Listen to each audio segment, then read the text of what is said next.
Hey everyone, welcome back to the channel. My name is Joshua Arce, Joshua Reviews, Movies, and More. And today I have a Marvel update for you guys. I've been wanting to get this video out for a very long time. A few things. One, my computer is broken, meaning I can no longer do my voice over normal videos that I typically do. So I'll be having to use my phone for right now and show my face. But as soon as I get my computer fixed and everything like that, we'll be going back to the original style of videos and getting all that done. So if you guys aren't subscribed already, please do, because once the content gets better and my computer's fixed, we're gonna be doing this thing 24/7. I've only been posting shorts. If you guys haven't already, please follow me on Instagram at Joshua Reviews and News. And same thing on TikTok, Joshua Reviews and News. Please go ahead. All the socials should be down below in the description, so you could follow. But anyway, we're going to go ahead and get into some Marvel news because I've missed out on a lot. I'm only going to talk about a few things because I don't have a certain list that I normally do. But we're just going to talk about the big stuff that has come out in the past few days. So, the Russos are officially set to come back to Marvel Studios, confirms The Hollywood Reporter. They're set to come back to direct Avengers 5 and 6, so what was originally supposed to be Avengers Kang Dynasty, and what is going to be Avengers Secret Wars. What has also come out is that Avengers 5 is no longer going to be called Kang Dynasty, and they will be shifting focus onto other things, unlike Kang. It seems as if Kang the Conqueror isn't really going to be the big bad of the MCU as of right now. After everything that's happened with Jonathan Majors in the past, it just seems as if it's the right move to sort of just move away from that. Or it said that Marvel Studios has found their Kang the Conqueror replacement. That's coming from Daniel RPK. I haven't fact-checked that 100%, but I think that what Marvel Studios will try and do is try and incorporate Kang in some sort of way, but not in a way that'll make him look as the big bad. And we're probably going to be moving on to something a bit more Doctor Doom related. And we're going to get to Doctor Doom in a second, but I want to talk about the Russos coming back to Marvel Studios and how influential this could be for the next few years. I watch a podcast called the Escape Pod Podcast, and Alex, Hat Guy, said in one of the episodes that it would be such a good idea if they were to just splurge a little money out and just get the Russos to come back and do 50-60% of all Marvel movies going forward, right? Something like that. And I think what they are doing, now that it has come out that the Russos are going to be working on various fronts in the MCU, I think that if the Russos do a good job with the Avengers movies coming up, as they've done with Avengers Infinity War, Avengers Endgame, Captain America Civil War, Winter Soldier, I think that the MCU could possibly be back, my guys. I don't see Marvel necessarily flopping with the Russos at the helm. They have such a good track record with Kevin Feige in the MCU. And lately, they haven't necessarily been doing great with their own projects over there at Netflix and etc. So, what they decided was like, screw it. We're going to go back to the MCU and we're going to absolutely cook up 2 great Avengers films, and possibly even more. It was rumored a while back that the Russos were producers on Captain America Brave New World, so it would make sense for them to go from producers to Kevin Feige being like, hey, we've tried literally almost everyone in Hollywood to get on these 2 Avengers movies, and they're not budging. So, I need you to come back and take the helm on these 2 Avengers movies. And the Russos were probably like, our track record hasn't necessarily been great. We haven't had a theatrical release in a while. So I think the MCU is our perfect way to sort of climb back up the ranks. With Avengers 5 and 6, it'll be interesting to see how they tackle the story, considering it's another two-part Avengers movie. They've already done that before with Avengers Infinity War and Endgame. They know what formula sort of works with those type of stories, but I think what they're going to try and do is they're going to try and tackle it a bit differently than they did Infinity War and Endgame. I think if they tackled it the exact same way they did Infinity War and Endgame, it wouldn't necessarily be as an original idea as it would have been with Infinity War and Endgame. It wouldn't be so unique if they just a certain group of people lose, a certain group of people win, and then in the next film a certain group of people win and a certain group of people lose. Right? Like, that's not really what I think the Russos are going to go about it. I think Avengers 5 and Avengers Secret Wars are going to be a bit different than what we've seen from the Russos thus far. And that'll either be a really, really, really good thing or a really, really, really bad thing. So I'm hoping it's the first, that it's really, really good, it's really, really great. I'm going to get into some Deadpool and Wolverine news, which is Kevin Feige has rated Deadpool and Wolverine an 8. And in comparison, he gave Avengers Infinity War, I believe Infinity War he gave a 9, and Endgame he gave a 10. And it was an 8 solely because of how much this movie is going to impact the MCU moving forward. The man literally hyped up the movie without overhyping the movie. It's kind of wild. When it comes to a movie like Infinity War or Endgame, those two movies were probably the most influential superhero movies ever in the history of comic book movie cinema, because those movies were never done before, or at least not in that fashion.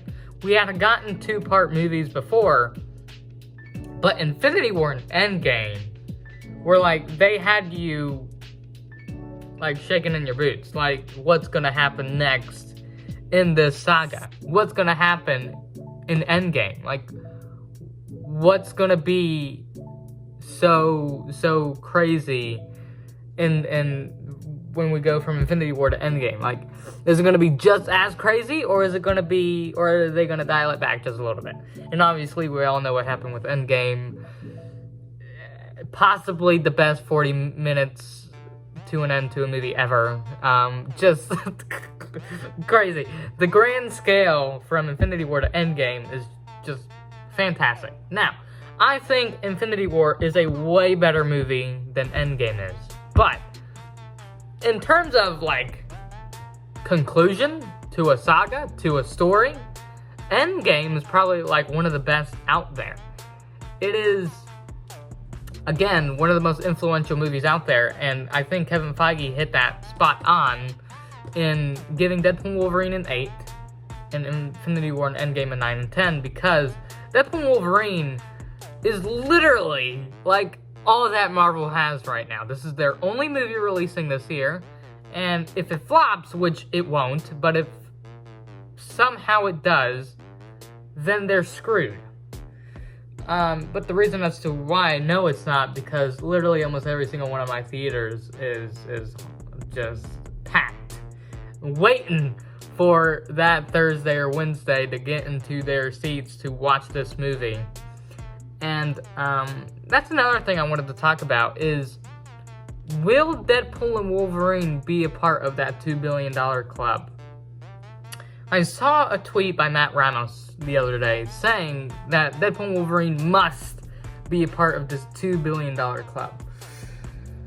I don't think it personally will, because one, it's an R-rated movie, and those don't typically do that well as opposed to PG-13 movies, because those movies are more targeted towards families. And, R-rated movies are really more for the adults, right? I don't think that Ryan Reynolds and Hugh Jackman coming back is necessarily going to be enough to bring in $2 billion. $1 billion, sure. Like $1 billion, of course, but $2 billion, I think it's a bit of a stretch. Yeah, I don't know. I don't think it's necessarily going to hit that level of hype, but it's definitely going to get somewhere between that 900 million and $1 billion range.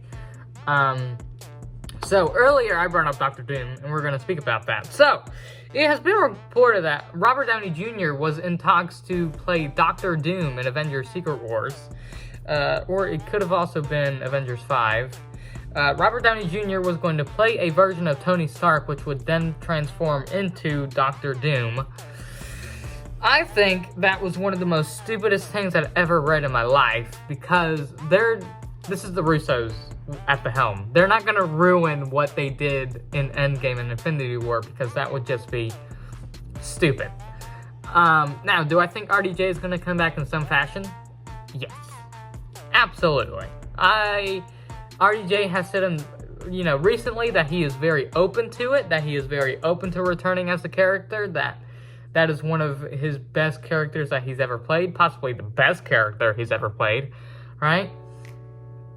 Like, RDJ is essentially Tony Stark, and Tony Stark is essentially RDJ. Like, Robert Downey Jr. would not want to come back as a villain in the MCU. That's just not what he would want, because that's not the legacy he left in Endgame, and I don't think that he would be wanting to upset the fans in any sort of way. And a lot of people were taking that out of context from Daniel RPK's. No, it wasn't Jeff Snyder. Sorry, there's too many sources out there, guys. They were taking a lot of stuff out of context, and Jeff Snyder had said that he had heard about the rumors, but they were eventually debunked, and that RDJ wasn't going to be coming back as Tony Stark or Dr. Doom or whatever, because that's just not what happens. By the way, I am a bit sorry for the lighting here. I've been trying to sort of like just cover this up like with my hand, but it's just not really working, so it's okay. Look, I think that in terms of what the MCU is, right, and what is upcoming, obviously we got the Captain America Brave New World trailer, which I almost forgot to talk about, but obviously we got revealed some new characters in that. We finally got our first tease of Red Hulk at the end of that trailer, and I, again, am so sorry that I haven't been doing any trailer reactions in regards to Deadpool and Wolverine or Captain America Brave New World. It's just that I live in a very crowded house, right? And I can't record these videos unless I'm alone, as I am right now. Like, a lot of people just don't want to be quiet when I'm recording these videos, so I always have to wait until I'm alone in the house to actually do these. Which is why I'm about to have to wrap up here, because someone's gonna end up walking through that door any second. But, listen, guys, I am so thankful for all of you who have been watching the shorts. I'm so sorry that I've been away, and, I know they haven't necessarily been regarding any news lately, but they've just been sort of memes and whatever, and keeping up with the marketing of Deadpool and Wolverine.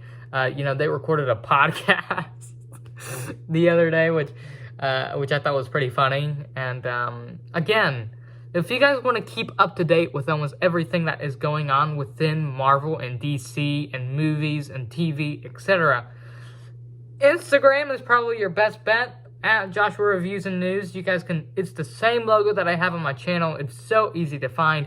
You guys can literally click it and follow. It literally takes that long. It takes that short of amount of period of time just to hit that follow button. And then, I know you guys probably have your other sources for Deadpool and Wolverine and, all this sort of news. But, I promise you that I'm also a safe bet for your Marvel and DC news. And I'm going to be trying to keep you guys updated as much as I can, whether that is through shorts, TikToks, Instagram Reels, whatever, long-form videos, which I probably won't be able to be doing frequently, but I'll be able to do it most of the time, just not 24/7 like other content creators can do. because, well, most of those content creators rely on shorts and stuff to get traction to their channel, but I personally like to do long-form videos because it just helps me stay productive, and if I'm just doing shorts, that's only like a minute long, right? It's just not really that productive for me, besides the editing of it. But I'm gonna go ahead and edit this video now. Thank you all so much for watching. I couldn't necessarily cover everything that has been coming out in these past few days, but I covered most of it, and there's probably news coming out right now in which I will most likely be popping up on screen here. I don't know why I just said that, because now I'm gonna have to go search for Marvel news to pop up on screen here. But guys, I love you all 3,000. I really, really hope that we can get to 3,000 subscribers, but we are currently only sitting at 62 subscribers, which is kind of crazy considering I thought that since I've been doing this for a while that we'd be climbing up in the ranks, but y'all aren't subscribing. So if you could please subscribe, that'd be really, really great. That way I can just sort of appease my parents with this whole YouTube thing, and I'm gonna keep on keeping on here, and again, I just hope that you all have amazing days, and I hope and pray that you go and see Deadpool and Wolverine on July 25th, and make and help that movie climb to the $1 billion clubs. I am yapping right now, so I'll see you all in the next video. Take care and peace.